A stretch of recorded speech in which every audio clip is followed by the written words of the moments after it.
Okay. Hi, friends. So today's card is a pretty good one, as it always is. This is for the week of March 17th through 23rd, and the card is called Recovery into Grace. Super pretty card, always. The heart in the middle of there. So the deck is called Angelic Lightwork by Elena Fairchild. So recovery into grace. This is funny. Today is St. Patrick's Day.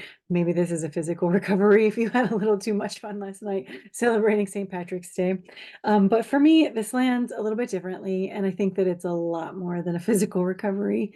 Excuse me. So last week I talked a lot about trauma and some of the things that I had just gone through and my husband had gone through. And then also, what have you accumulated? Because we all have accumulated trauma, whether that is big or small, whether it is, something that you consider significant or not, whether it is physical, emotional, mental, whatever that looks like. Everybody has accumulated some sort of trauma, and we have to do some things to work through those.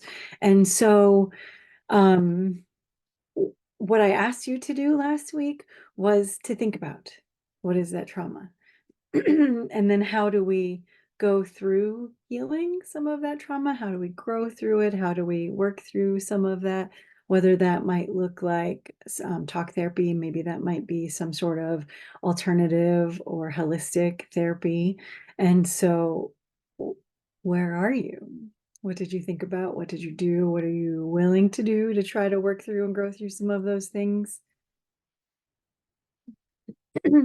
So this week, what I'm hearing from people is sort of a continuation of all of that, right? So this week, what people are saying to me is the world feels really heavy right now. Um, I'm not sure exactly where it's coming from. There's not anything specific that's happening. I just feel heavy. I feel uneasy. I feel unsettled. I feel anxious. I feel chaotic. I feel uncomfortable.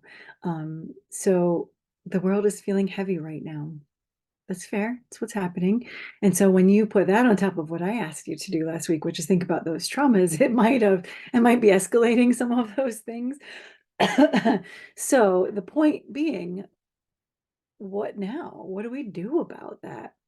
So if you have spent any time with me, then you know that ease and grace are like words that I use on a very regular basis. And I think that that is exactly what this card is telling us, and telling you is that whatever trauma, whatever grief that you have, that you are working through, that you need to work through, whether it is a health scare, whether it is a career bump, whether it is a loss of some sort, maybe it is past abuse, maybe it is a broken heart, maybe it's current abuse, maybe it's something that you just need to be dealing with.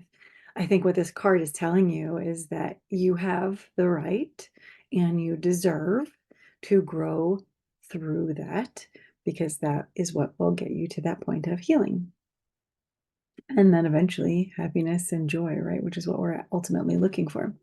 So there is some path that will get you to that comfort. It will give you the strength that you have to address those things, to deal with them, and then to move through them. There's a sentence in this book that I explained. The cards often come with a little book. And so there's one sentence in particular that I love, and that is grace shall descend. And from that grace, there shall be growth. And from that growth, there shall be gratitude. It's all full circle, my friends. You've heard me say these things multiple times. So healing with grace causes growth. Growth causes gratitude. There we go. Healing, grace, gratitude, healing, grace, gratitude, healing, grace, gratitude. It just keeps going. You get to one and that gets you to the next, which gets you to the next, not necessarily the chicken before, which came first, the chicken or the egg. It's gratitude brings growth. Growth brings healing. Healing brings gratitude. And it keeps going. It doesn't matter which one comes first. They will all continue to build and help you get to that next point. So that's what I want you to think about for this week. How do we continue to work through this process? How do you figure out how you're going to deal with it? What are those modalities? I would love to hear from you and hear where you're at and what you're working through. And if you have questions on how do I approach some of these modalities, how do I start to figure out what they are, which ones should I be looking at? Hit me up, let me know. I'd love to help you through some of that. My self-care workshop, Redefining Radiance, did release in the last couple of days. So go check that out. It is only $44 and it is about how you feel better about yourself so that you are taking care of yourself so that you are serving yourself and the world and the people that you care about a little bit better. It's only $44. You can find it on my website, www.drtanyab.com. While you are there, sign up for my newsletter so that you can keep up with everything that is going on. I think that is all for now, my friends. Love and light. I love you. I hope that you have a fabulous week and let me know whatever you need. Now let's focus on taking care of you.